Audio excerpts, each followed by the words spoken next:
446 میں آ کر شیعوں کی حکومت کو ختم کیا طغرل بیگ سلجوقی نے۔ سلجوق مسلمان ہوئے تھے محمود غزنوی کے دور میں، سلجوق ان کے بڑے کا نام تھا۔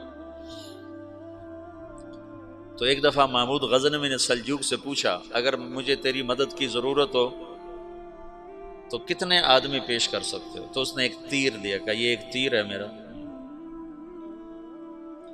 کسی کو یہ تیر بھیج کر میرے علاقے میں بھیج دو تو چند گھنٹوں میں 1,00,000 تلواریں تیرا پہرا دینے کے لیے تیار ہوں، میرے پاس اتنی طاقت ہے۔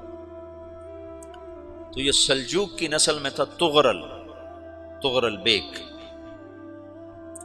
اللہ تعالیٰ نے جب عرب زوال کا شکار ہو گئے اور ضعف کا شکار ہو گئے، جیسے بڑھاپے کا کوئی علاج نہیں، جب قوموں پہ زوال آتا ہے تو اس کا بھی کوئی علاج نہیں، پھر اور قوم کو جگہ ملتی ہے۔ جیسے بڑھاپا ایک فرد پہ آتا ہے، ایسے بڑھاپا قوم پہ آتا ہے۔ قوم کا بڑھاپا جوانی میں نہیں لوٹ سکتا، جیسے فرد کا بڑھاپا جوانی کی طرف نہیں لوٹ سکتا، قوم کا بڑھاپا جوانی کی طرف نہیں لوٹ سکتا، کوئی علاج نہیں، نئی نسل کا آنا ہی علاج ہے۔ تو عرب دھل چکے تھے، 600 سال بہت ہوتے ہیں حکومت کو، اپنی صفات گم کر چکے تھے، اب نئے خون کی ضرورت تھی۔ طغرل بیگ پہلا شخص تھا جس نے آ کر اہل سنت والجماعت کو استحکام بخشا، شیعوں کی حکومت کو ختم کیا، بغداد سے، شام سے، ان سارے علاقوں سے۔ صلاح الدین ایوبی نے اسماعیلی شیعہ کی حکومت کو ختم کیا، مصر۔ العاضد ان کا آخری خلیفہ تھا۔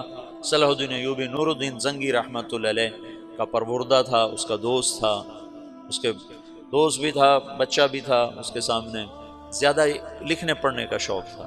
پھر اللہ تعالیٰ نے اس سے کام لیا اور اس کو مصر کا گورنر بنا کے بھیجا، مصر کی مدد کے لیے بھیجا۔ تو وہاں اس نے صلاح الدین ایوبی نے وہاں ختم کیا، طغرل بیگ نے یہاں ختم کیا۔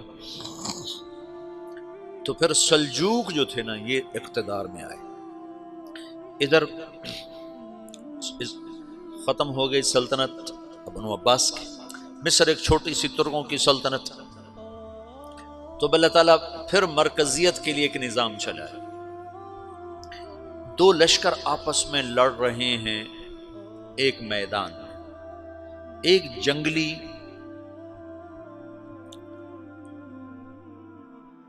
بدوؤں کا قافلہ، جنگل کے لوگ اپنے قبیلے کو لے کر، ایک جنگلی قبیلہ اپنے سردار کے ساتھ نقل مکانی کر رہا ہے ایک جگہ سے دوسری جگہ۔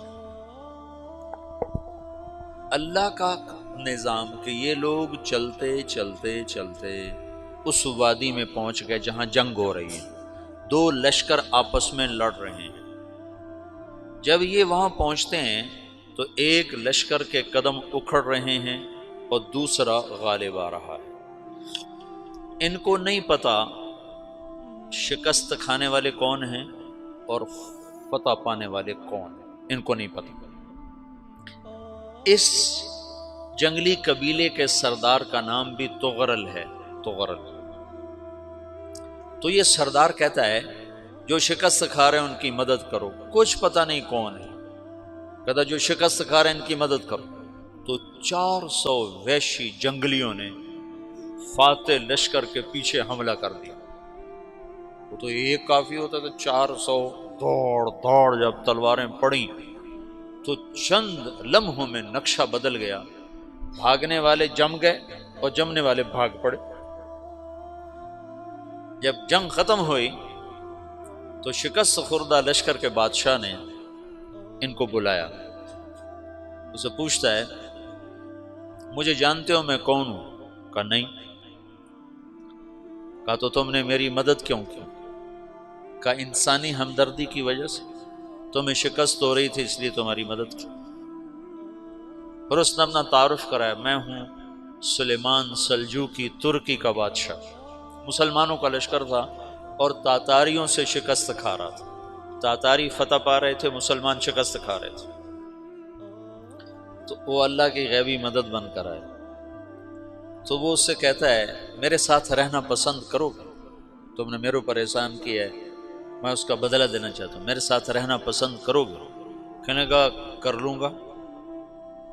تو اس کو لے کر ترکی آیا، اور استنبول اس وقت روم کی حکومت میں تھا، اسے فتح کیا اس تغرل کے آگے چوتھے پانچویں پڑپوتے محمد فاتح نے۔ تو یہ استنبول ہے، یہ ترکی ہے، بیچ میں ایک چھوٹا سمندر ہے، یہاں ایک جاگیر ہے۔ تو سلطان سلیمان کہتا ہے یہ جاگیر تجھے وقف ہے، ادھر سے رومی مجھے تنگ کرتے ہیں حملے کر کر کے، تو میرا دفاع کرتے رہنا، یہ جاگیر تیری۔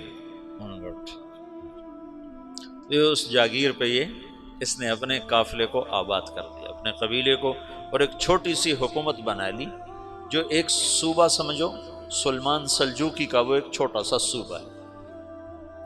وہاں جب یہ رہ پڑا تو پھر یہ ایک شیخ کے بیت ہوتا ہے، وہاں شیخ طریقت ہے، ان کے یہ بیت ہونے جاتا ہے، وہ اس کو رات اپنے پاس ٹھہراتا ہے، تو ایک کمرے میں ان کو ان کا خادم ٹھہراتا ہے۔